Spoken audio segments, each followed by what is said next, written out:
Great. So thank you. Thank you for jumping in there and doing the quizzes and so on. We have got one person who's already submitted their final assignment, so double thumbs up there. But it isn't due for another week, so no pressure on everyone else for that one. But if you're having any concerns or anything like that, get in touch. But otherwise, do all your quizzes, submit your final assignment, and Ken will probably do some marking next weekend, because that's how you like to spend your weekends, isn't it, Ken? Yep. And then we'll be able to get you your certificates and everything else from the week after.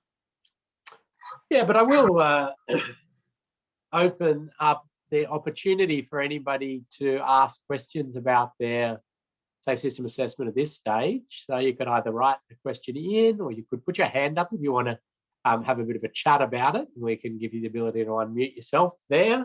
Good opportunity to clarify anything. I'm sure a lot of others will benefit highly if you ask a question, because probably something somebody else is pondering as well. But maybe some of you are still to get stuck into it. All right, well, if things do come up, please just put them into the chat and we will try to cover that off. We allocated a bit of time in this session to go through any of those, so we're happy to use that, or we may be able to give you a little bit of time at the end to do your final quiz and to get yourself all prepared to finalise that safe system assessment.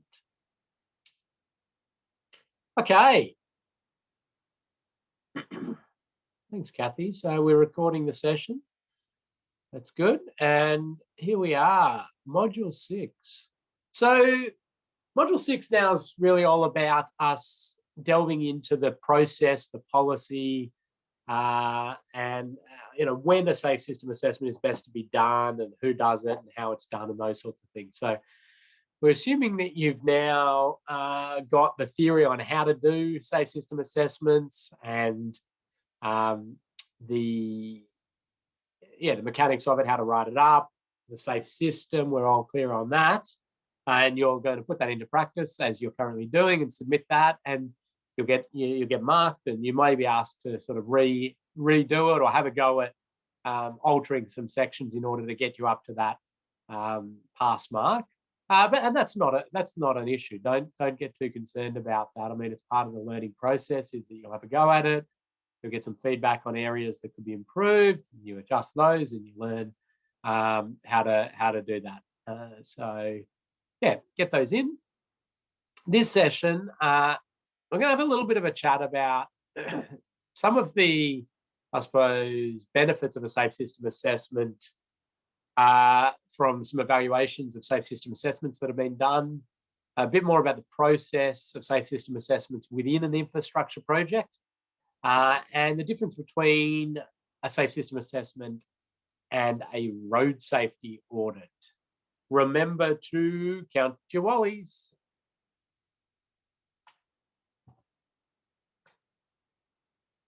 Now this graph is quite interesting. I want to spend a little bit of time on this actually, because I think it tells quite a good story.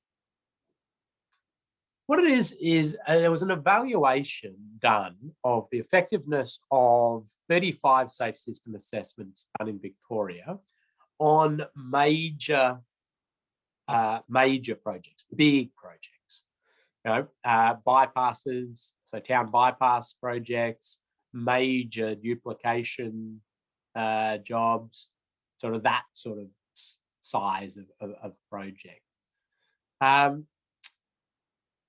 Now, what they did to evaluate this, and this was Blair Turner and co, they used a crash prediction model. So this is the types of models you can put variables into, and it will predict fatal or serious injury crashes into the future. So IRAP, for example, is a crash prediction, has crash prediction model built into it. There are a few others. And so what they've done here is they've said, for a 20-year period, 20 years into the future, let's predict how many fatal and serious injury crashes are going to occur. And so here on the y-axis, we've got FSI, so fatal serious injuries, fatals and serious injuries. So this first bar is if no project was to happen. So, you know, we're talking about like a town bypass. If no town bypass happened, okay, and the traffic continues to go through that town, and, you know, adding up all of these different ones, no duplication happened. Their base level prediction was that in the areas covered, there would be 7,900 serious injuries, 344 fatalities over the 20 years. The designs that were produced, the original designs, produced by your big design houses, they reduced the number of serious injuries down to 6,700 and fatalities down to 286 in the prediction. The safe system assessment was then done on that original design. And if they were to take on the high safe system aligned recommendations out of the safe system assessment, we would see that come down to 3,800 serious injuries, 3,890 serious injuries, 167 fatalities. So they got that safe system assessment, they looked at it, they looked at the recommendations, the ideas. They said, well, we can do some of those, we can't do all of them. Okay. And then what they agreed on in the end there was 5,298 serious injuries, 227 fatalities was the adopted, endorsed project that they took forward and built. So what this tells me, as I said, it tells me quite a story. The first thing it tells me is that the difference there shows that the big design houses, the usual designs that are being churned out, improve road safety. Okay, we're not arguing that they improve road safety. Each one of, actually, I think of the 35, I think something like 33 of those designs had been the subject of a road safety audit. Okay, so majority of those had been audited. The difference between this and this is what we could get. Okay, that's the additional stuff that we can get. I suppose between there to there is actually what we could get overall. This is the additional benefit we can get out of these projects. Difference here is sort of some challenges we need to work through. And those can be things like funding. So this is what they actually adopt. Funding could be an issue. Political will, or, concerns. Maybe people entrenched in the way they do things and just not accepting it. Maybe people, just not understanding or not believing in these different ideas that the safe system assessment has put out. So they've gone back. So I think that's quite interesting. The other thing that I find really interesting, well, an immediate thing to note, this one here, that's the benefit you get from just doing the safe system assessment and having that independent look and ideas come forward, because they implemented those. Like those were things that could be done within the scope to get improvement. That's pretty exciting. Another interesting one that came out for me was this. I said, hang on, we've done a safe system assessment. We were aiming at 0 death and serious injury, but we've still got this residual of death and serious injury. What's going on there? Even with the high safe system aligned. Well, this, I suppose, shows that the tool is a genuine tool in prediction, a genuine prediction model tool, because it's saying, well, it has to take into account all sorts of activities out there. It's got to take into account road users like motorcyclists, traveling at high speeds, and even through these intersections you've proposed, there's going to be death and serious injury. It's going to take into account, very extreme driver behaviour, and quite a raft of other things. So there's only so much the infrastructure can do. And yes, you've put there some ideas on other elements of the safe system and things, but they're not going to eliminate. And so what I'd say about that is that we just need to continue to innovate. We need to continue to come up with ways to try to address this residual. And we need to work on that. And we need to think about the other elements of the system. We need the vehicles to have new features. We need our designs to continue to improve. We need new innovative products to come online.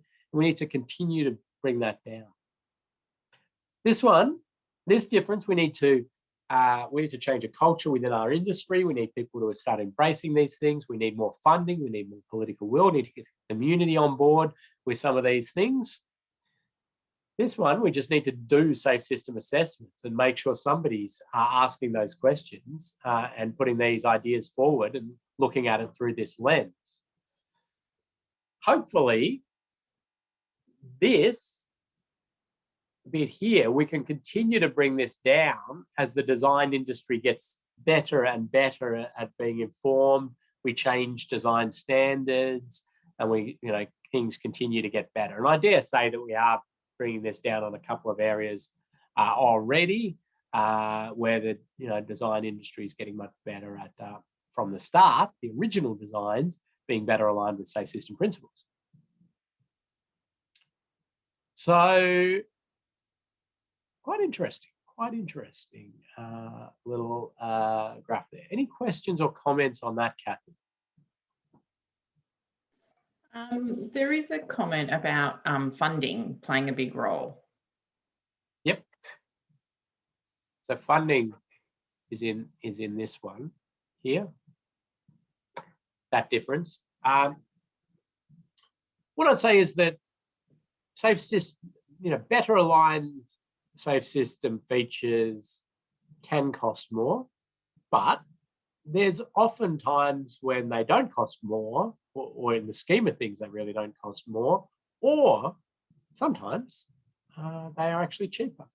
And the time that I think about on a number of these projects that were safe system assessed, they actually got a far cheaper outcome. Was a couple of the bypasses where they were acquiring huge widths of land in order to get these big clear zones, these big medians, and they were, aiming at those big sort of 12-meter clear zones where the safe system assessment and a better safe system outcome showed continuous barrier systems at about 4-meter offsets was a better aligned safe system, and actually saved them a heap of money in terms of the reduced footprint, the reduced land they had to buy, and the reduced native vegetation offsets, and other spin-off benefits from that. Didn't have to clear native vegetation, so better from an environmental perspective. So really, don't always think it's going to cost more. But yes, some of the time, I'm not hiding from the fact that it could cost more. Excellent. Anything else? No, that's all the questions for now. Okay. So I've listed here a few benefits of safe system assessments. I think you're on board with this at the moment, so I won't spend time on it. It's a good way of determining how well a proposal or a project aligns with safe system principles. A method for comparing design options. I think that's a really great advantage that we now have. We used to,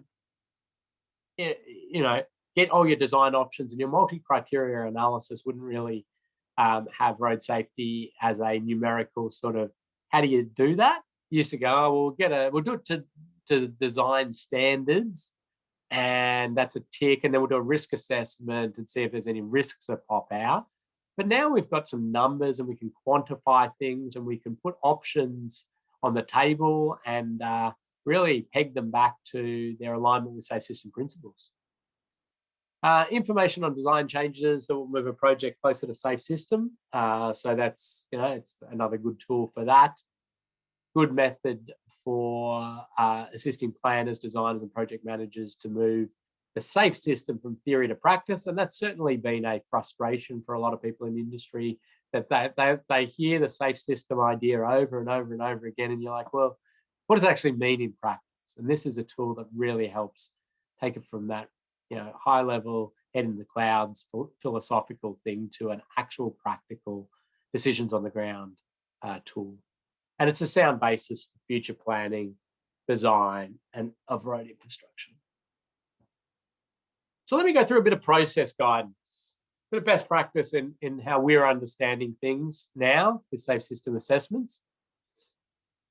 The first thing is to understand that within a project, and the grey here being sort of steps of a project, life cycle of a project, the safe system assessment is best done early.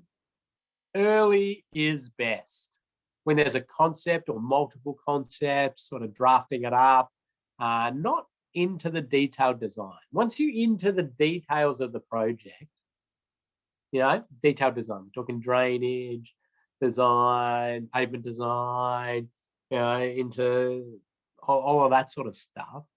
The safe system assessment is probably not the best tool, and this is where road safety audits are a superior tool from that perspective. One of the big reasons for that is that there is a huge reluctance to make major fundamental changes once you're in at these stages. And we've tried it, we've seen it. I mean, the 400, 500 page detailed design set comes through and it's reviewed under the safe system assessment framework. And sure, you get a score out of it, and that's all fine, and you get the existing conditions.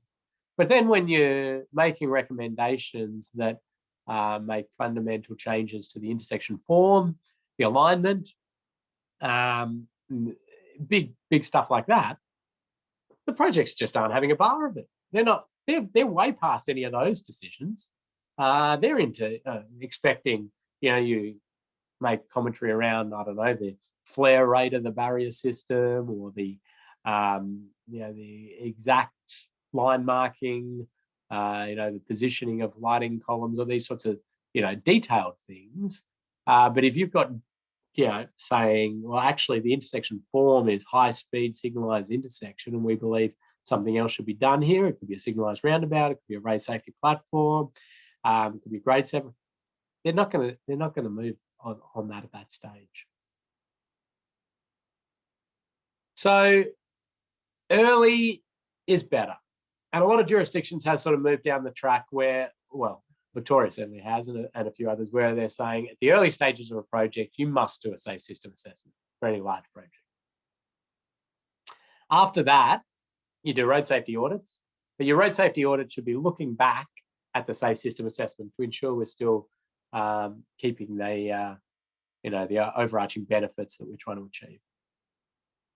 New South Wales does a bit of that as well. Queensland does it also. It's in the Queensland policy, so some good stuff there. New Zealand's integrating it in and just working out exactly the best way to fit that within the processes. So road safety audits versus safe system assessments, both providing good input, safety input into projects. The likelihood of crashes is really well addressed in both road safety audits and safe system assessments. The severity of the crashes is really well addressed in safe system assessments. And I'd say sometimes in road safety audits, the reason I say sometimes is just a lot of road safety audits produced, which are slightly ignoring the severity of crashes, and especially around things like signalized intersections, where there's huge commentary around sight lines to the signals, the phasing, the markings, and the rest. The severity is somewhat put aside when people run the red light, because the focus is all about stopping them running the red light. And that's really important. We want to absolutely do that. But the acknowledgement that we need to now manage energy when red lights are run and those sorts of things sometimes is missed in an audit. We'd like it to be picked up, and I think the next version of the Austroads Guide to Road Safety Part 6 road safety audits is going to continue to enhance that, but safe system assessments really clearly doing that.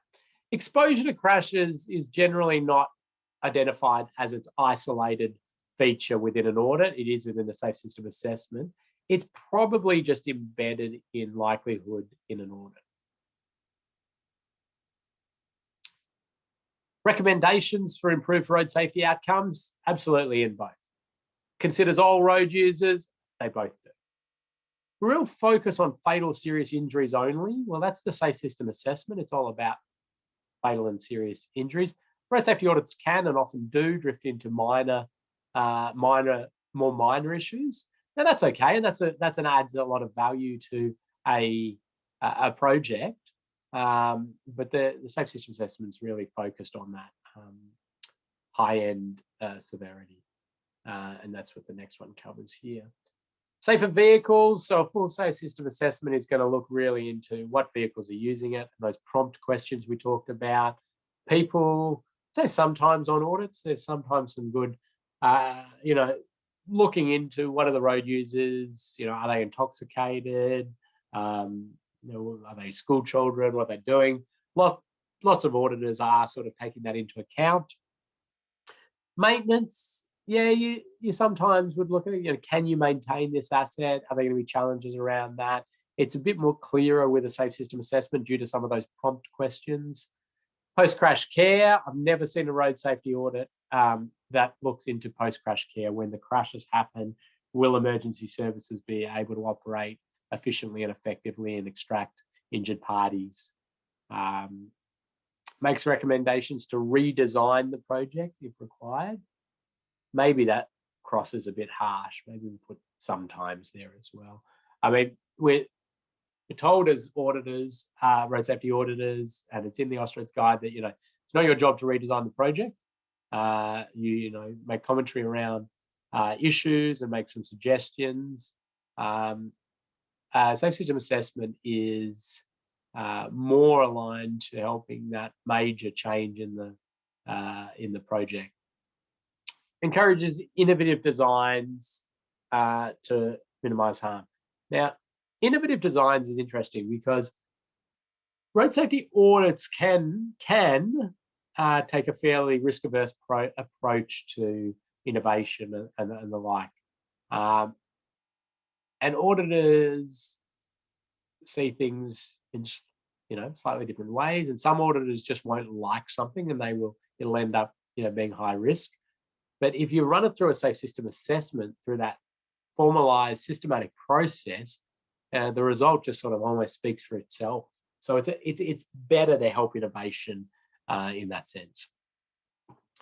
There's also the fact that a safe system assessment is very versatile. It can be done at a whole program level. It could be done on a mine site. It could be done on a remote community. So you're very adaptable and scalable with the safe system assessments.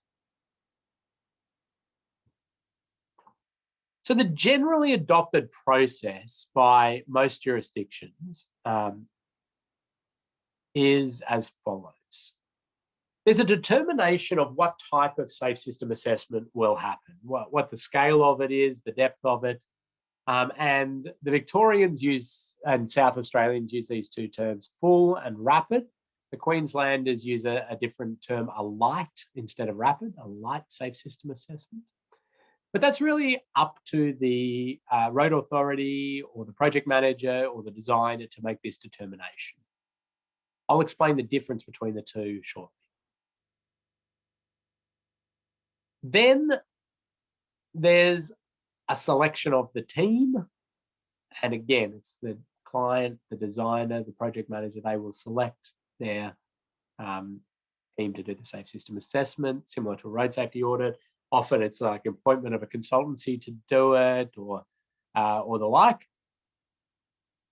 Then there's some sort of commencement meeting style discussion where the information is handed over, and it's also that the assessors can understand the context of the project to determine what's planned, why things are happening. So this is a sort of exchange of information.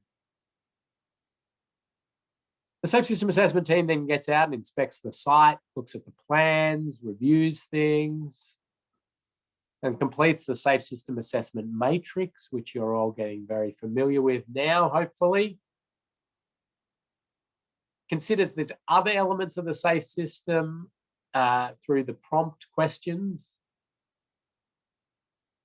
Identifies treatments that will improve alignment with safe system principles. Writes that up into the report, and you've got the standard template format there, at least for Victoria. You can see if your jurisdiction has a different one. Actually, the only jurisdiction that has their own template apart from that one is Queensland. So if you're in Queensland, you've got a specific one that you can get from the TMR people, the Safe Roads team there in your head office.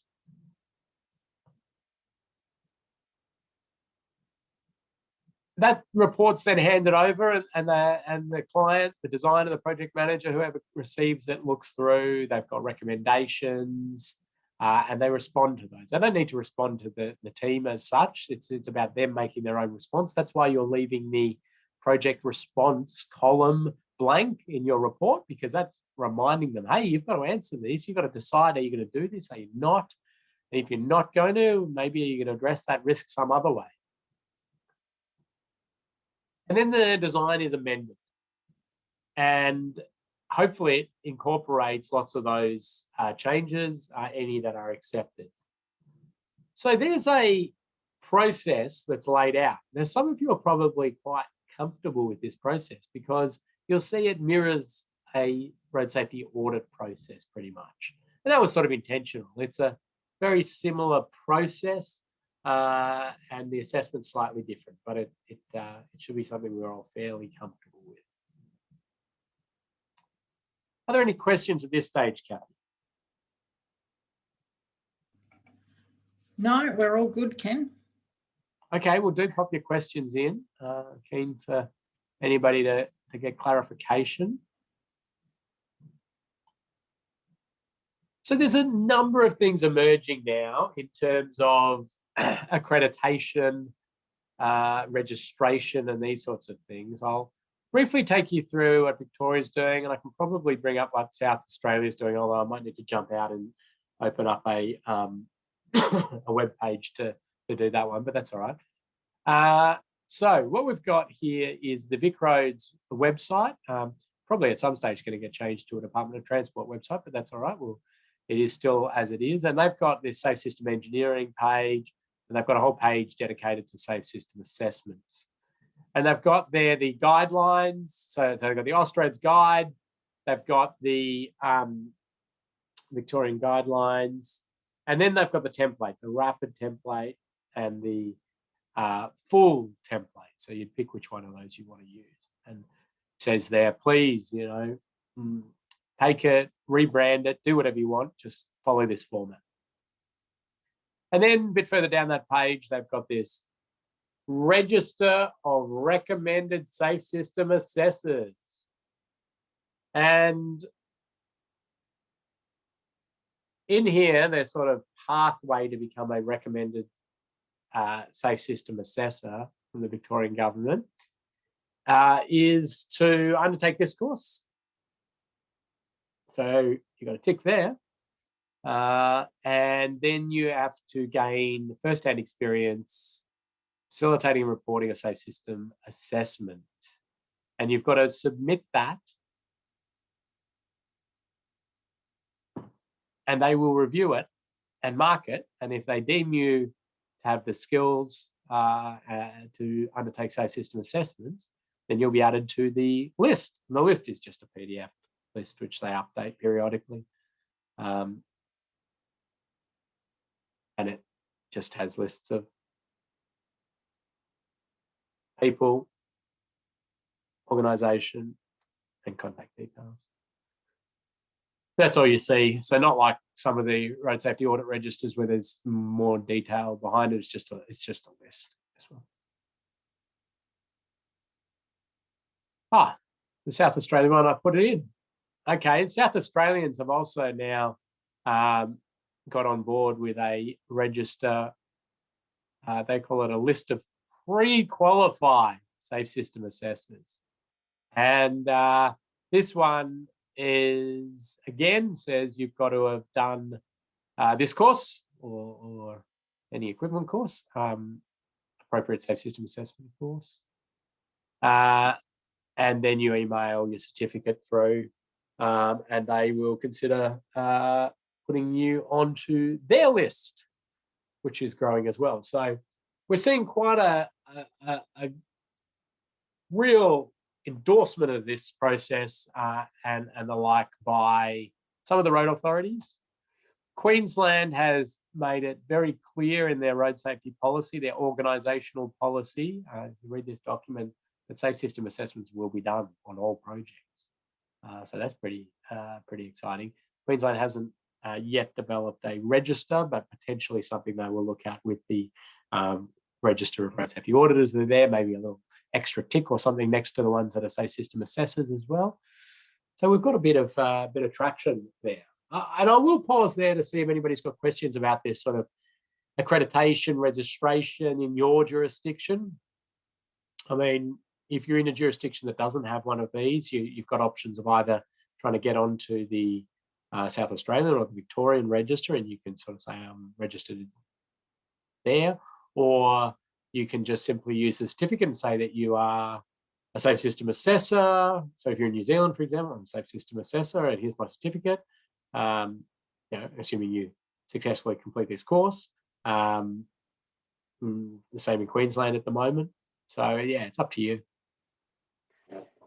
Are there any insurances that are required for safe system assessors? So it's no different to providing consulting advice services in anything. You are highly recommended to have public liability and professional indemnity insurance. And of course, many of the clients, the road authorities and the like, will require you to have that, and they will check that. And of course, your appropriate work cover insurances because you are doing work, you're out on site and the like. So it's just really rolled into that professional indemnity insurance. Thank you. That's it for now. Okay. So I suppose the question, I mentioned here that the Queenslanders are just saying safe system assessment on all projects. Now you might go, well, hang on a second, what does that mean? Like what? Replacing some faded chevron alignment markers with some better retroreflectivity chevron alignment markers. We have to do a full safe system assessment on that. And it's not really, there's no sort of more guidance in this document than just saying that. I think there's a bit of work happening in that, and there's a bit of common sense being put to play there. But the Victorians have done a little bit more work on that, and they have sort of come up with some corporate requirements. And I put this up here. Well, if we've got any Victorians, you'll know it. And for others, I suppose it's for interest and seeing how these other jurisdictions are sort of doing things, because you might be involved in making some of these decisions.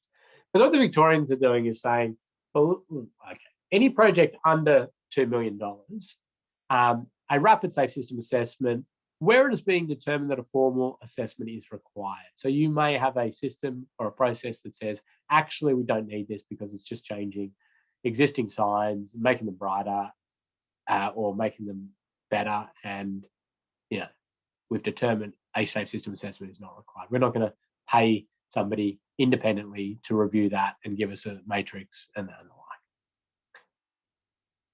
But some of the smaller projects may warrant a safe system assessment and a rapid safe system assessment. Exactly the way you're currently doing that safe system assessment is the appropriate way to do it. Between 2 million and 5 million, suggesting a full safe system assessment, especially for complex projects or projects with a significant risk of fatal serious injury or anything innovative.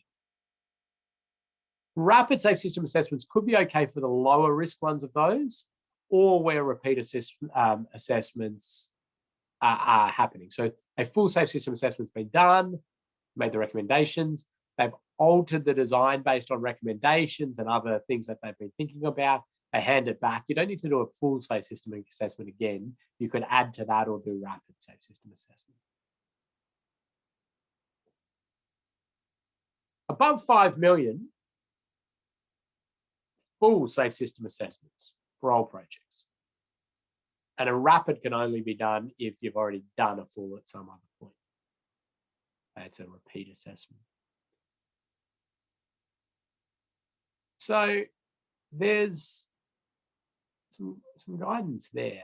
That's Victoria. Others may think about sort of setting similar things. This is a little bit like road safety audit policies in some jurisdictions that use dollar figures as an indication of where it's appropriate. But let me tell you the difference between this full and this rapid or light, as some have mentioned. So the full safe system assessment has the commencement meeting, the background and context. As a workshop, like it said, it's optional. That's really where you're discussing the scope, what's happening, why, this is what we're going to do. It's a safe system assessment. This is the output you're going to get. This is how you use it. All of that sort of getting to know each other and making sure it's a collaborative approach in terms of understanding the full context of the project. Inspect the site, do the matrix for the existing conditions and all design options, other safe system elements or pillars, all those prompt questions.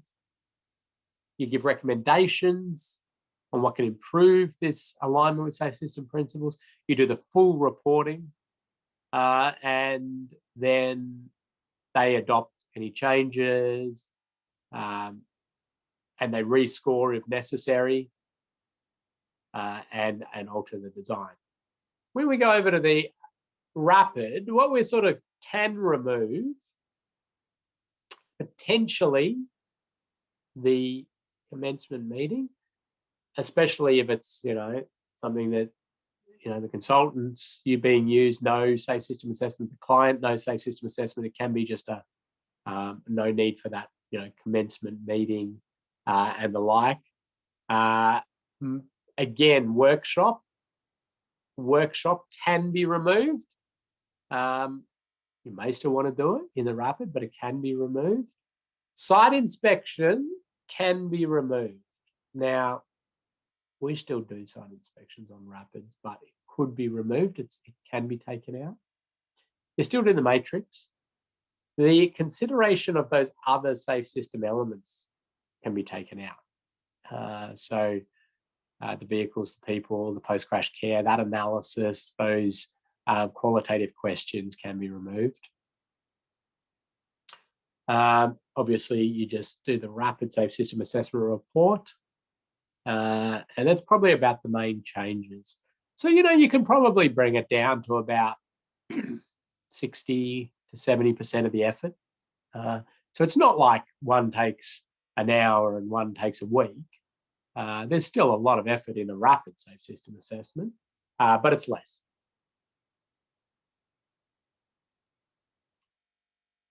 Questions or comments? Let's see. Should you provide justification for not undertaking a site inspection for a rapid SSA? So should you provide justification for not undertaking a site inspection for a rapid SSA? Yeah, well, I suppose it will depend on what your client has asked of you. Yeah, this is a tough one. As I say, we tend to just do it. We put it in the proposal unless they actively say do not visit the site or, or the like. It's very useful. It's very helpful. It is an option though. Would you justify? You don't know. The template doesn't require you to justify that.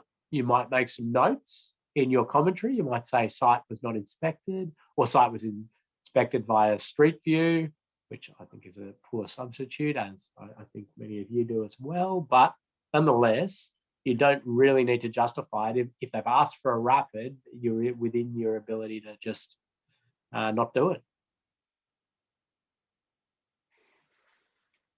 Yeah, there's some commentary coming back saying, other people to have concerns not going to site because Google Street View, etc., won't give you the full context and could be out of date. Yeah. So you've got those things to deal with. But I suppose they're trying to provide a cheaper, quicker option for people. And does the client, I guess the client doesn't have to know whether you did a site inspection or not? No, they don't. I mean, you would, if you did a site inspection, you put it into your report. But if you didn't, you might not mention it, I suppose. In terms of being considered independent, does undertaking a safe system assessment preclude your being considered independent when it comes to undertaking the road safety audit? Great question. So the answer is no, because you are still independent from the design and the potential conflict of interest. You are a bit more informed about the project, certainly, but you still maintain that independence. Now that's what people are currently going with. It may change because I suppose you are making suggestions on the project at one stage, but what I would say is similar to that is, can you use the same road safety auditor to do the different phases of a project? So can it be the same auditor that audits the concept as the detailed design? And the answer to that is yes as well, even though that they've had that involvement early on. But you're seen as a sort of independent auditor along the project, so you can do that. What I would stress, though, is that if you do a safe system assessment, it must be the same team that does the safe system, any future assessing, because it will make no sense if we have yourself and your team do the existing conditions and the design, and then they go off and change the design, and they come back and they give it to another team and they score the design. It'll be not comparing like with like, because it'll be a different set of eyes and a different set of assumptions that have come into making those scores. So there's that consistency as an absolute requirement.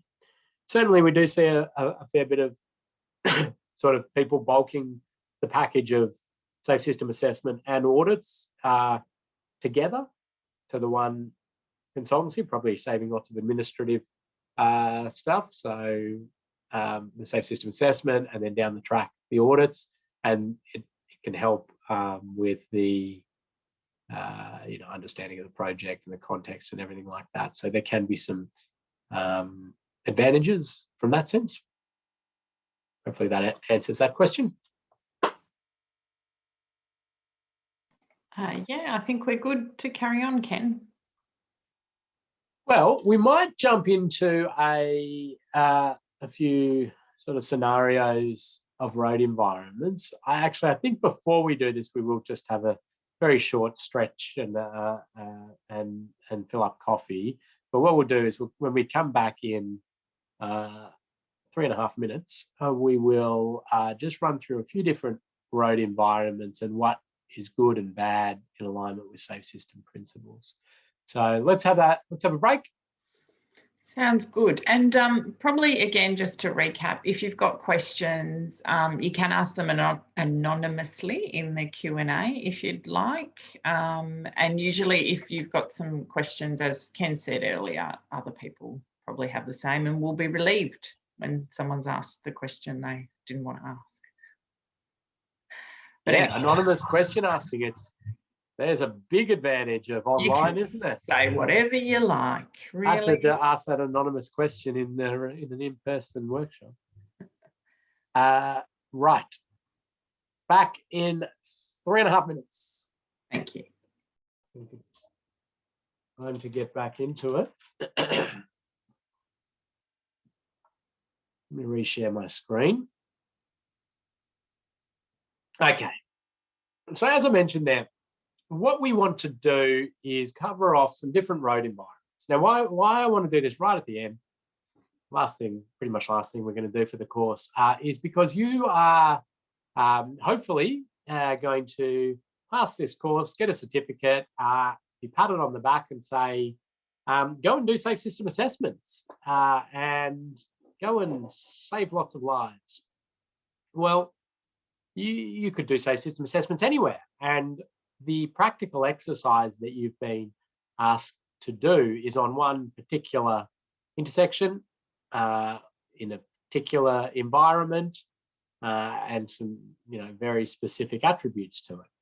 But safe system assessments can apply across the board. Now, hopefully in our first 3 modules, we've covered off quite a variety of road environments and some ideas and different road users. So we're building a good understanding of some of these characteristics. But I thought I would run through, I suppose, a series of stereotype road environments, residential environments, shopping strips, mixed-use arterials, the low and high volume rural roads, outer suburban arterial roads, major urban freeways, and major rural highways. So hopefully that sort of covers most road environments out there. And what I thought I'd do is just get you involved a little bit, popping some ideas down on things that would align highly with safe system principles on the pictures that I'm going to just show, and then I'll have a little bit of a chat about that.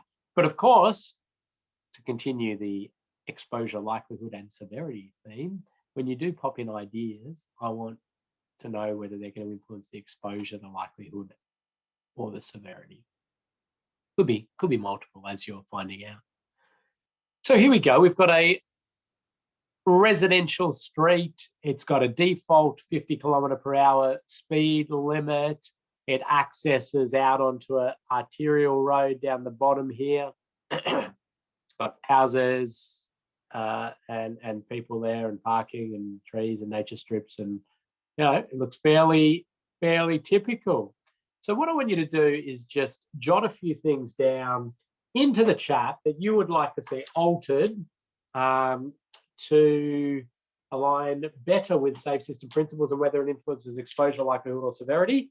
And I think I'll just give out some prizes, Kathy, because it's Friday and it's fun to give out prizes. So I'm going to give out prizes to people. I'm just going to jot a few down myself, and anybody who replicates mine, or the first one to replicate mine, will win a prize.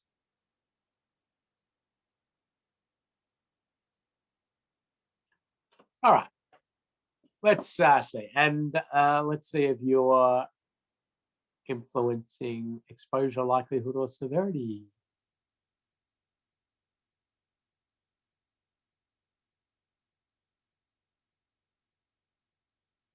I'll give it a second before I start going through them.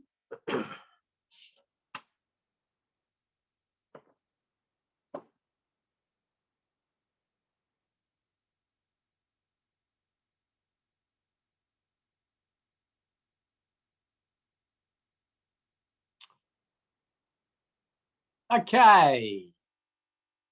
Right, so we've got raised platforms from Caitlin. So prize there, I mean, I had a bit of a more generic one of local area traffic management to slow speeds, but certainly prize there. Oh, and a prize to Dan as well, because Dan's in the same vein with getting speeds down. So we've got some lower speed limits that people want for reducing the likelihood and severity. That's great stuff. Speed control is in there. Further down, I've already given the prize for the local area traffic management. So very good stuff, just not quite quick enough. Some trimming of the trees and opening up sight lines as a likelihood factor. So I think that's a good categorization of it. Certainly open up sight lines as a likelihood factor. Lots more support for some of these local area traffic management features. Kristen is a prize for cul-de-sac for closing the road. That's another one I had. Why does this road next need to open up? We don't know the context of it, of course, but that's a great thing to look at. And exposure, if it would reduce the exposure to crashes. So there's another prize there. Lots of traffic calming ideas. Potentially the idea of banning pedestrians in there. I'm not sure the context of that would fly, but hey, from a purely looking at exposure to crashes, I can't say you're wrong there. Warning signs and the like are going to reduce the likelihood of crashes by a bit. And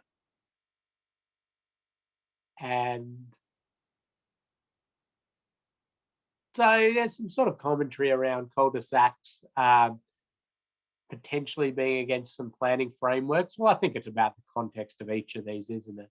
I mean, we don't know the network here, so we can't really make calls on it, but it's a very good thing to always look at. You don't need, in Australia, we seem to be obsessed with access, and it generates a lot of challenges in terms of rat running and high speed moving through residential areas, which is really not required. But nonetheless, it's all about context. So there's been a comment in there, remove parking, which always makes me a little bit nervous, but then beautifully followed up with narrow road to one way. So the reason I always get nervous about the idea of removing parking is that you potentially open up a wider road, higher speeds result. Yes, you'll open up some sight lines and the like, but always be cautious of that. So if you are going to do it, narrowing is a really great option. One-way slow points, cycling treatments.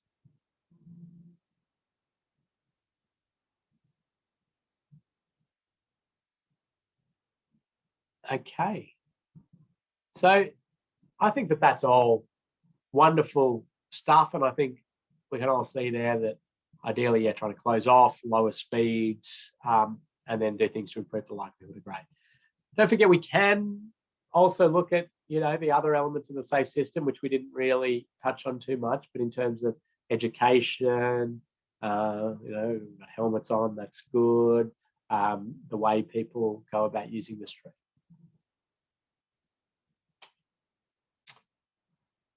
Let's have a look at this one. Prize for the person who can tell me, just actually before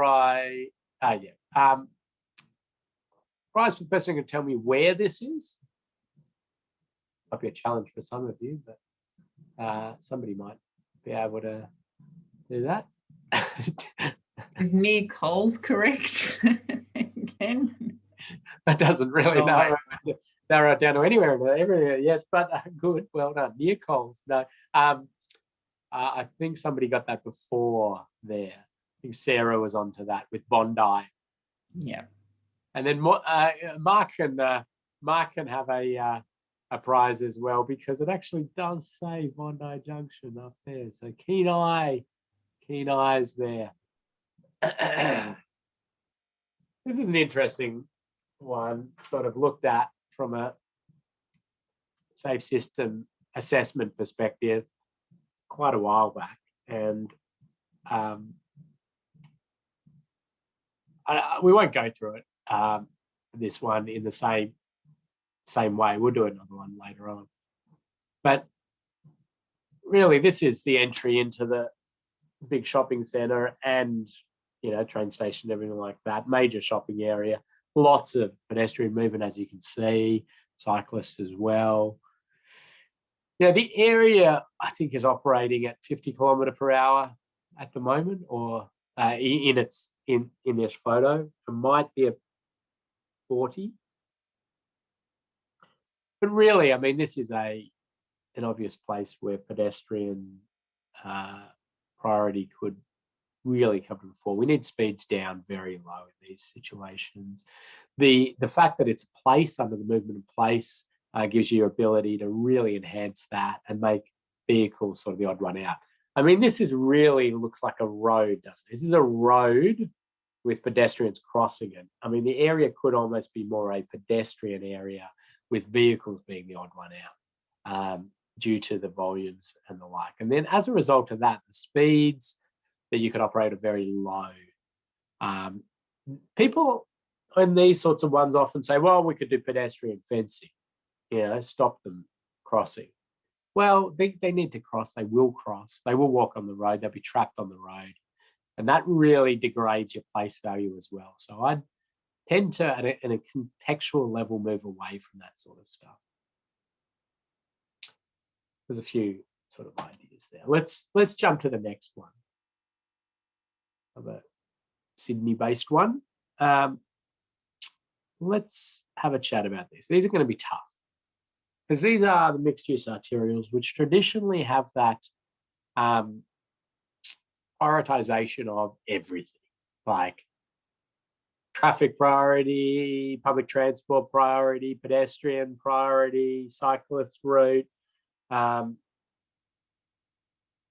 how do we take this environment, which is a 60 km/h road, and make it better aligned with safe system principles? Any ideas for that? It's really categorized in that vibrant streets category. So sort of high movement, but high place value as well. So pop a few ideas in there.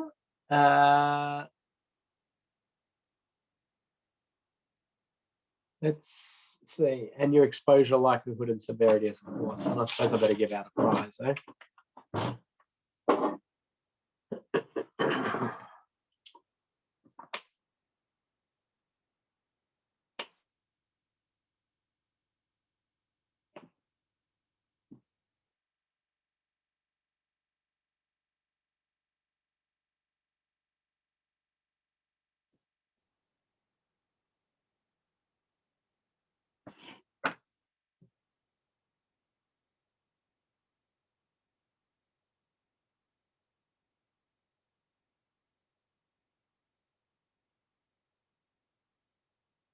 Remember to put in exposure, likelihood, severity.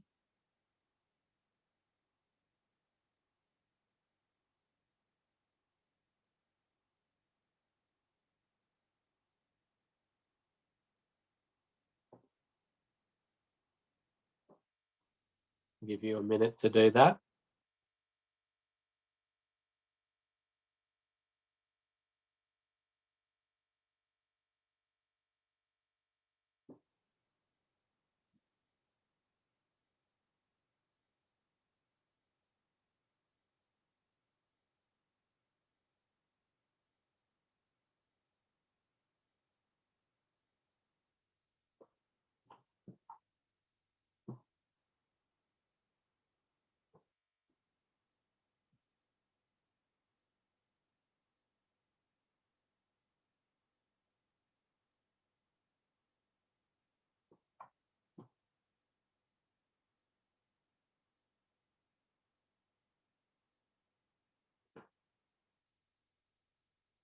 Okay, let's have a look at what we've got here.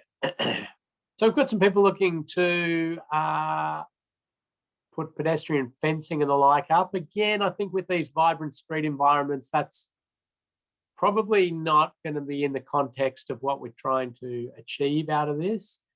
If it had higher traffic priority, then it's probably more the right way to go. But it just really degrades a lot of that place value to it. So reducing speeds, absolutely, and may make, okay, so I've got somebody saying that that would reduce exposure, which I go, ooh, but they're justifying that by saying it would be less appealing for cars and they might take a different route. Well, if that was to happen, then yes, we could allocate it to exposure, but I think it's a little bit of a long bow unless you actually had really good modelling or something around that. Cycling lanes to reduce the likelihood, absolutely. So raised intersections and raised things, I think, is a really good option here. You may even be able to separate so the buses don't have to go through a raised area. That will influence the severity predominantly of crashes, maybe the likelihood as well. It won't influence the exposure. No, the exposure is all about the number of vehicles, the number of pedestrians, the number of cyclists.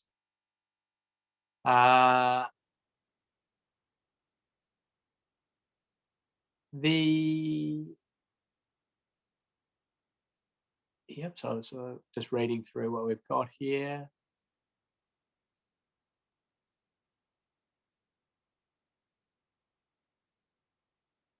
So yeah, any sort of pedestrian bridge or the like would change the exposure. Again, that would need to be subject to some specific design to not lose your place value, as we've talked about.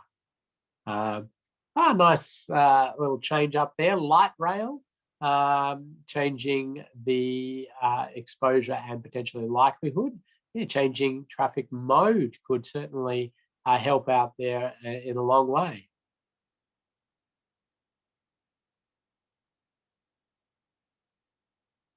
So we've got a comment there that it's a key road into the CBD of Sydney and not really a pedestrian area. Well, yeah, I think there's a little bit of thinking to be done there. It's very populated with pedestrians, shops, access, drinking establishments. There's a lot of pedestrian activity going on. It's where I would class it as a big challenge, isn't it? Because it has that activity, and but it does try to have that movement function as well. So it is a challenge.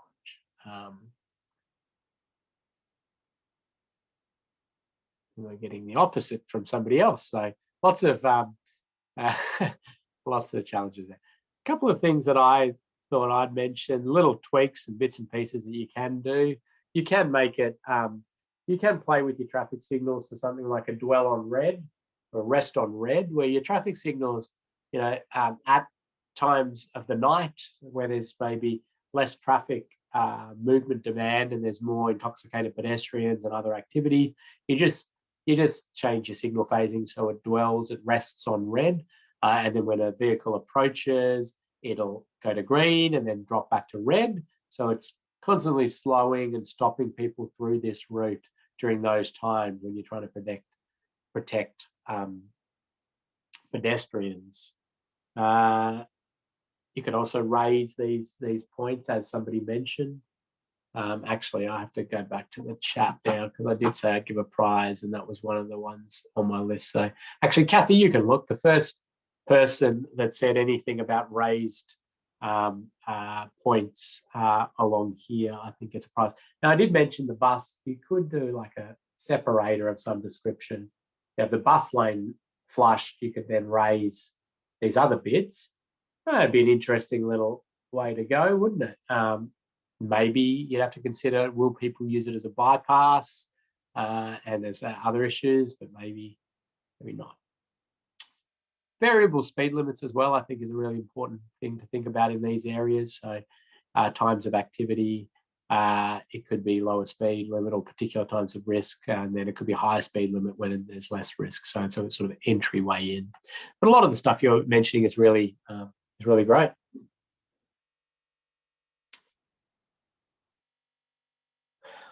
Low volume rural roads is going to be a huge challenge, because we just have hundreds of thousands of kilometres of road of sort of this standard or lower, where we've got high speeds, we've got, we're lucky if we've got edge lines, no sealed shoulders, and we've got hazards, trees, power poles, culverts, and they're very low volume. So what we're seeing is that at an individual road level, the exposure is very low. The likelihood is very high, and the severity is very high, but it's that exposure brings things down. So it becomes, really quite challenging for us to treat this due to the sheer volume of the sheer amount of this road network out there. We know we can get really high aligned safe system principles for this sort of road, where we do barriers down the middle, down the sides, and seal the shoulders, and we've got this wonderful, safe, very highly aligned safe system road. We just can't afford to do that. And the big challenge I think we're going to face on these is everything from a logic sense says to reduce the speed limit and try to get the operating speeds down on this. And the reason for that is it's not, because it's low volume, it's not a major impact on the economy or anything like that, because it's not impacting many people. It's not moving major amounts of freight and moving things around. But I think the community pushed back on those sorts of things, and we might need to be a little bit, I suppose, craftier in how we think about a strategy around that. In the interim, what we certainly can look at doing is a whole lot of likelihood reducing factors. Seal shoulders if you can, but audio tactile centerline, audio tactile edge line, better delineation, guideposts, signage, these sorts of things. Certainly try to at least ensure that speeds are within the speed limit, so that people are not going faster than that. We can use mobile point-to-point speed cameras, mobile speed cameras at individual locations, so that enforcement to help reduce the likelihood and potentially severity of crashes. So there's a few ideas there, but I really do think we need to start to address the fact that we're really not well aligned with safe system principles on this road.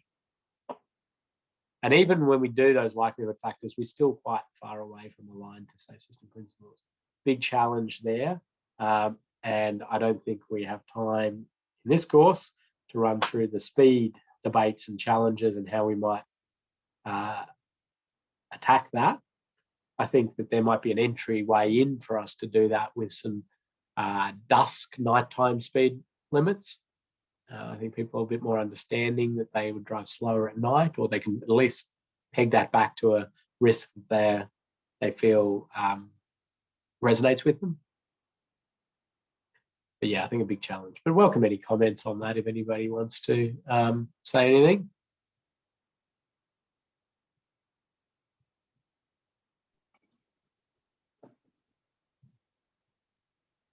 Bit tough, I think. Kenny, seeing some comments on that one? Not really. I was catching up on seeing if there were other comments. So. Okay. So there's some commentary about what to do with kangaroos, but we probably can't do that. We just did a safe system snippet on animal reflectors, which is basically on your guideposts. You put a reflector that sort of angles like that, and so angles like that. So headlight meant to hit the reflector, spread out into the roadside, stun the kangaroos before they jump onto the road. Yeah, have a read of that Safe System snippet. If you're on LinkedIn, you can search Safe System Solutions and see it, or it'll be on our website soon. It's a likelihood reducer potentially, but there's a bit of conflicting research and evidence out there on that one. Interesting stuff. No, actually, the suggestion wasn't to blow them up like I thought it was. It's to have inflatable ones. I'm not sure. Anyway, what about low speed on one way only?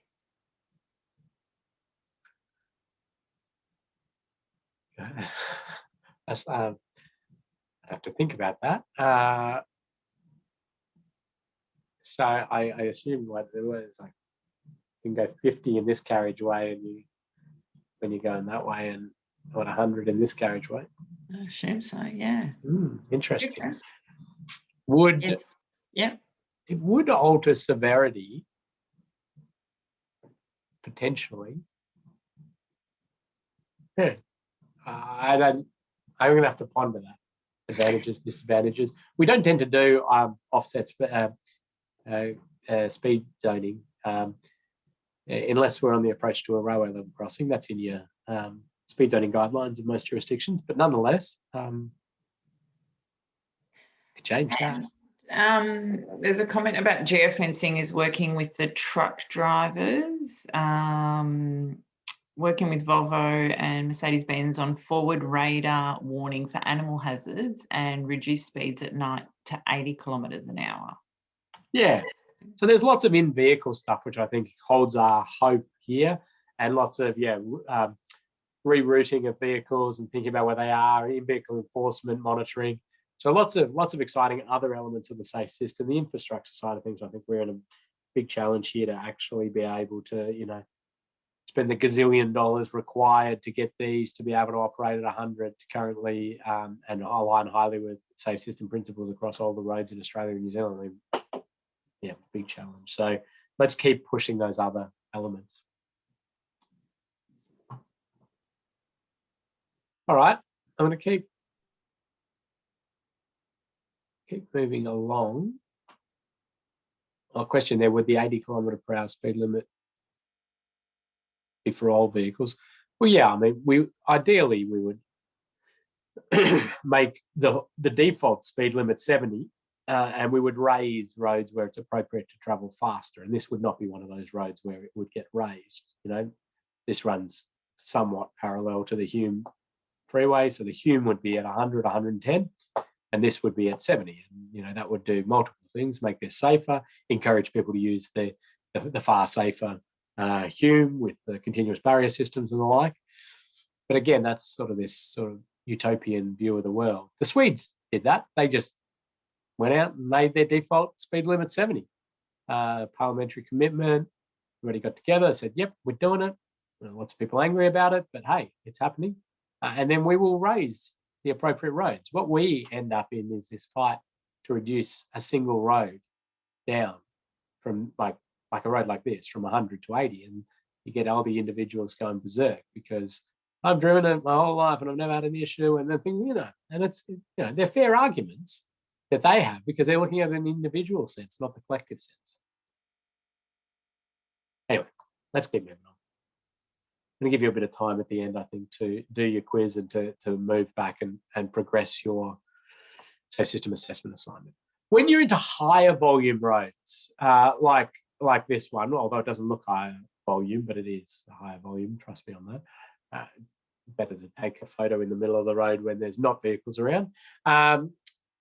We are going to look to make these continuous barrier systems because the higher volume, it becomes quite important to keep the speeds higher because it's long routes and speeds and the like. And this is where we're going to look to be doing things like continuous barrier systems, as I talked about, central barrier systems, at least wide centre lines to reduce the likelihood, audio tactile edge line, centre line, audio tactile to reduce the likelihood, the barriers are reducing the severity. If you're putting a central barrier system down these roads, you're doing a wonderful job, but you do need to think about how do people access and get to where they want to go. Well, you can often use your intersections as a nice spot. So if you did have a central barrier system running down the road there, and there were access points along the way, they can come out and then they can go around the roundabout and go back. So you can use these complementary features to help out there. Obviously, you got to think about the distance acceptable for somebody to have to travel the wrong direction to go back the other way. And yeah, lots of the challenges of a central barrier system. But when you're not putting a roundabout or something at the intersections, we've got to be looking to try to reduce the likelihood with everything we can. So opening sight lines, splitter islands, all the good stuff. But trying to address the severity as well. Intersection activated speed limits. So as a vehicle approaches here, that a speed limit maybe on the side road goes to 70. Slow vehicles down approaching because there's a danger there. So you just do that with a loop there or a radar that looks back here. So that's reducing the likelihood and severity of crashes.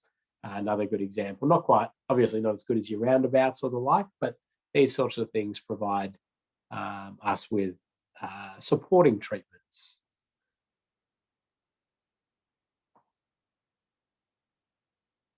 High volume, outer suburban arterial roads, high speed, traffic being the priority on these routes, and they're defined that way. This is where pedestrian fencing can be acceptable, right? Really, this is an environment where, it's been identified. It's a traffic threat. So you can start to really restrict where pedestrians could have the access to cross and really try and do that. You certainly would not want vulnerable road users mixing with traffic. They'd have to be their own dedicated facilities, separated away. And the intersections, you still need to be addressing speeds at those intersections down to within the 50 km/h tolerable speeds through raised platforms or other measures. Maybe, thinking about pedestrian underpasses, overpasses, and these sorts of things. If it's been absolutely determined, traffic priority and speed of traffic is important.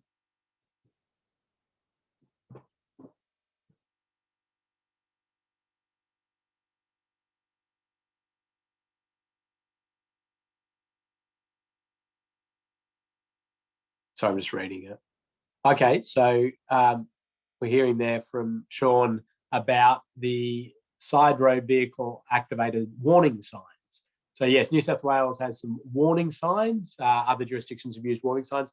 A lot of the jurisdictions now have moved to an actual speed limit, regulatory speed limit reduction on the main road when a side vehicle is approaching. So again, you can have a look at our website. We've got safe system snippets on that, and they're called, they've been called a number of things in their time. So they've been called STARS, side traffic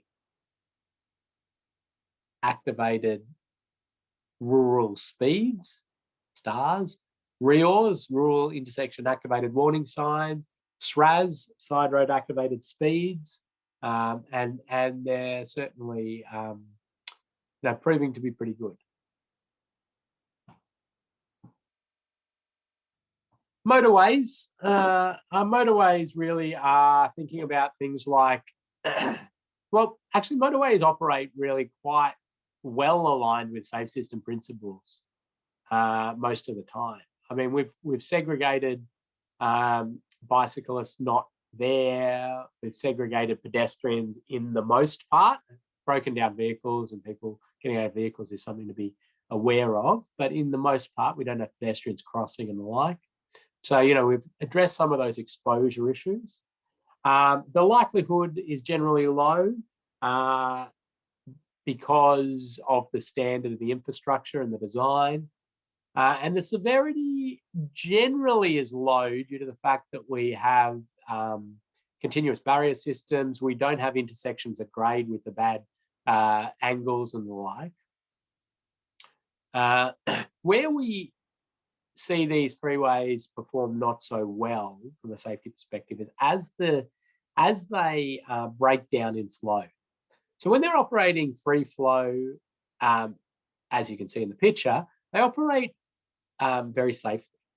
When they are absolutely stuffed, so people are driving at 20 or stopped, they're actually fairly safe because the speeds aren't there to create death and serious injury. What we see is lots of minor fender benders, bumps, scrapes, and the like. It's as the freeway goes through a flow breakdown, where we have that high speed and then sudden stopping and the like, and we see the crash, fatal serious injuries go up from rear end style crashes, run off road in odd ways, hitting the barriers in very harsh angles and the concrete barriers and the like. So what we know that reduces the likelihood and sometimes the severity of these incidents is the managed motorway. So this is where you provide your gantries over the road, and you have lane advice and speed advice, and you can proactively reduce the speed limit on the road, but just before it breaks down. And there's very smart traffic people who can use sensors and turtles and things to monitor, analyze the flow, and tell you just before it's about to break down, and you can bring your speed limit down. So start to hold the hand of the freeway as it breaks down. And you can do things like, if we have incidents, block off lanes. So very effective from a safety sense. Aligns well with safe system principles, ramp metering and the like. So drip feeding the entries in as it's becoming more and more saturated helps to, as I say, extend the travel time. Extend the life before it breaks down, but also helps us out with safety as well. So good features there. And finally, our major rural highways, which I think we've covered off quite well. But these days in your design, there's really no need for these large central medians. They used to be there as a clear zone as such, but we know that vehicles will make it across that. Vehicles will leave the road, they'll hit these sorts of things, even though they're set back. So this will be our continuous barrier system, absolutely. And anywhere there's existing medians, they probably have it on both sides there. Maybe sometimes one down the middle can suffice. And we'll see that. That will align highly with safe system principles. You have on-ramps, grade separated interchanges. And, driving up a Hume these days, anybody who does that in the Victorian section, or we'll see continuous barrier systems, grade separated interchanges, and sort of continuing to remove at grade intersections or do serious works to reduce the speed through those intersections and try to improve angles through maybe examples where they've got the road and big separation, and instead of you might move people along, accelerate, then have an acceleration lane back for them here. So you'd have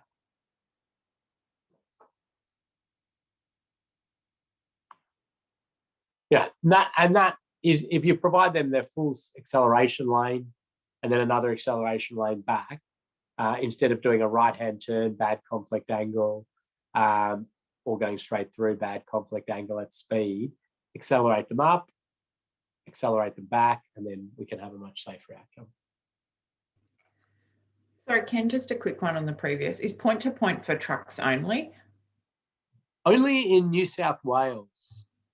Every other jurisdiction in Australia does point-to-point for all vehicles. New South Wales only does point-to-point for heavy vehicles.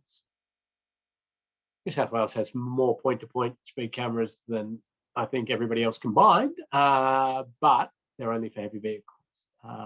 But certainly, other features in these routes like point-to-point speed cameras, complementing with other features that help out in that holistic safe system approach, rest areas, truck parking, different education campaigns, obviously all the vehicle stuff, emergency response scenarios. So thinking holistically about the system.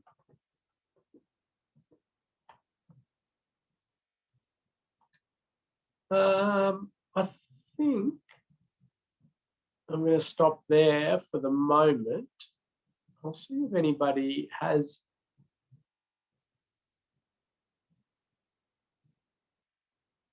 Oh, okay. John's just saying Princess Highway between Stratford and Bairnsdale just reopened. Thank you, John. What happened? Type in what happened there. Why was it closed? Was it a weather thing or was there an incident? I suppose. Flooding. Okay, that's good. I was hoping nobody. Hoping it wasn't another end terminal strike. At this point, what I'm going to do is just open it up to any questions, comments about anything at all that we've covered in the whole time, because we're basically at the end of the course, and I do want to give that opportunity. Feel free to unmute, put your hand up, and then Kathy will give you the ability to unmute yourself. I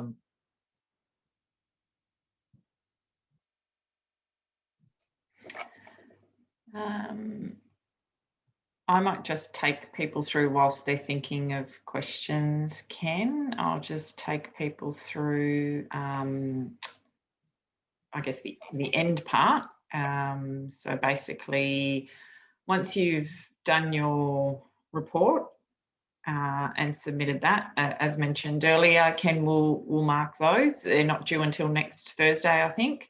But obviously, if you've had any issues weather-wise or lockdown-wise or any other exciting things that have been going on, do get in touch and let me know. There is a short quiz, final quiz for today's session, which is there. And then basically, once you've completed all your quizzes and your assignments have all been marked, then the last thing that we ask you to do is complete a very short course feedback survey, which is just down here at the bottom in feedback and certificates. And once you've done that, the box will magically be ticked over here and your certificate will appear. Okay, so that's how that all works. And then we'll also post you out a hard copy of your certificate along with any prizes that you've won. That Ken gave away a few today. Thanks, Ken. And that'll come in the next couple of weeks after that. Thanks, Kathy. So lots of resources for you in Moodle there on your memory stick. And of course, you've got my contact details, Kathy's contact details. So if things pop up in the future and you want a bit more information, or you want to know if there's any resources available or examples, shoot through an email. We're always happy to chat and continue to help out. I really encourage you to jump straight on and get that safe system assessment done, knock it off, and get everything finished. I think you'll enjoy it, and you'll find some good aspects to it. Are there other questions or comments that have come in? Yeah, we've got some questions. Can we provide an example SSA which covers the length of road, say, greater than 3 kilometres? Yep. Yep. Okay. Can you remind me to do that, please? Sure, will. I'll let you know. So I'll pop it in the module 6 once we get a hold of that one. Yeah. So I can do that. There's some we've done some longer ones. They can get pretty big, pretty voluminous. Lots of matrices, but that's good. Now there is a fact sheet. There's a fact sheet in there on how to do a longer road. So have a look at that fact sheet as well. Okay, good. Do you expect that RSA ratings will be modified in the future to separate out exposure likelihood and severity, and therefore further align with safe system principles? Possibly at some point. So the next version of the Austroads Guide to Road Safety Part 6A or 6 Road Safety Audit is basically going to say exposure is part of what you need to factor into likelihood. So it's sort of as one step towards that. But maybe, yeah. I think there was a question about, was it crash data? Yeah. So crash data, you can use crash data, but don't be driven by crash data in your safe system assessment. It's supplementary information for you. Like, yeah, you got that danger that people are completely driven by that. Often people will say, well, there's been no crashes, so I'm going to put a likelihood score of 0. You go, no, that's not how it works. I mean, there hasn't been any police reported crashes, which could be a result of exposure or likelihood or severity, or a combination of all. And and you need to know a lot more about statistical significance than being able to make that call at an intersection, for example. I mean, you do a chi-squared statistical test on most intersection crashes, and you just go, it's nowhere near relevant unless you analyze it for 20 years before and 20 years after or something like that.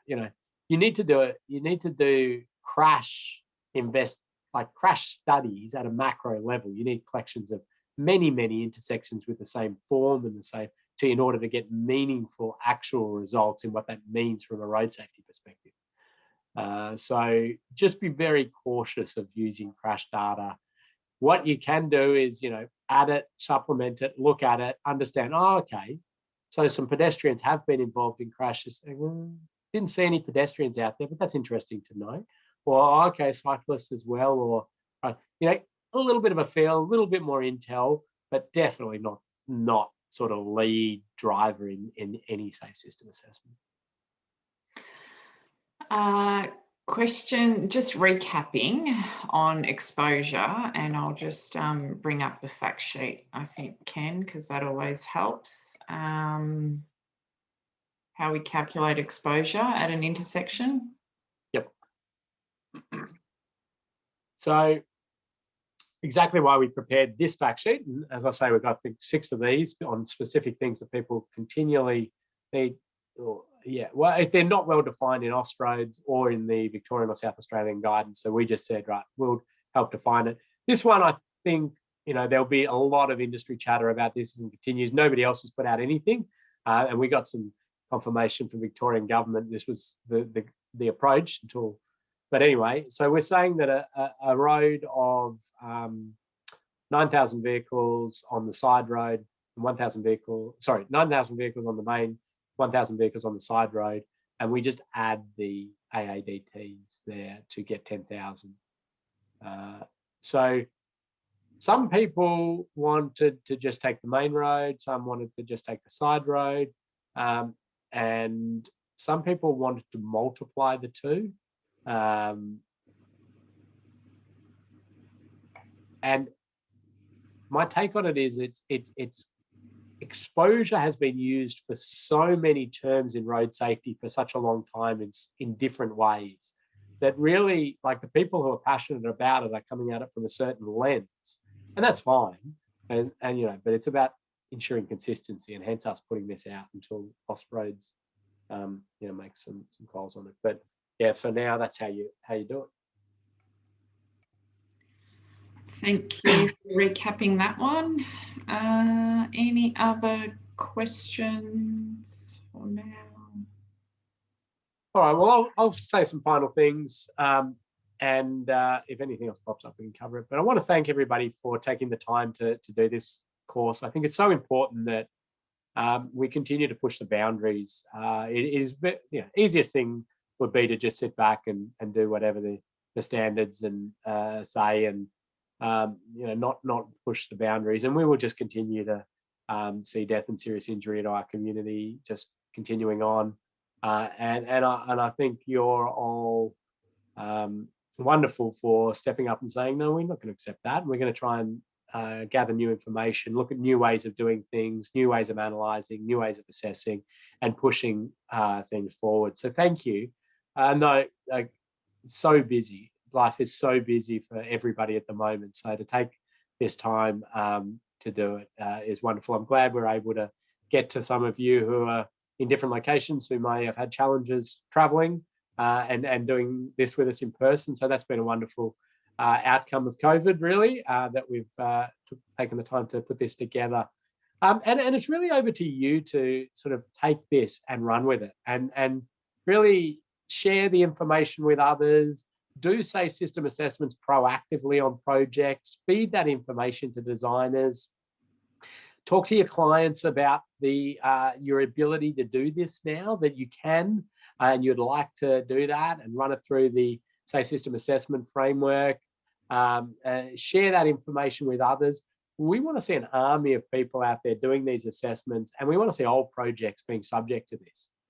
The best thing ever would be for projects to be designed with super high alignment with safe system principles, and then the safe system assessment is just showing them that in a graphical form. That would be wonderful, but we're a long, long way from that. The designers, the project managers and engineers need continual encouragement to get us the best alignment with safe system principles. And it's really rewarding when we can, we know we're improving the health and safety of our community, and you've got a practical tool to do it. So proudly announce that you are a safe system assessor. Like, let's do it. Let's get people to go, okay. And then you've got a responsibility to then step up and push for safer outcomes, which I'm sure you're all going to do. So thank you very much.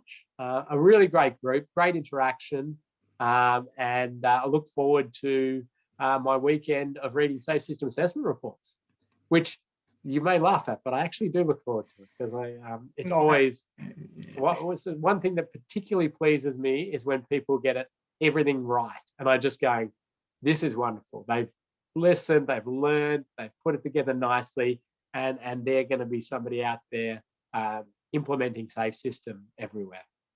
And even when people get a few things wrong, I'm still happy because I get to help and guide and make sure that the next one's right. Anyway, absolutely. You're babbling now, Ken. No, that's all right. No, thank you, Ken. I will reduce people's exposure to me. And thank you, everyone. It has been a wonderful group, as Ken mentioned. Your participation and engagement has been fantastic. So thanks for asking all the questions and getting involved and making all the comments. Really appreciate it. And stay in touch. So it might be over for the course, apart from Ken's awesome weekend coming up. You secretly love lockdown, don't you? Because you get to stay home and do more work. Anyway, but yes, stay in touch. Any questions or anything in the future, please let us know. Thanks again. Do your quiz, do your assignment. Yes. Bye.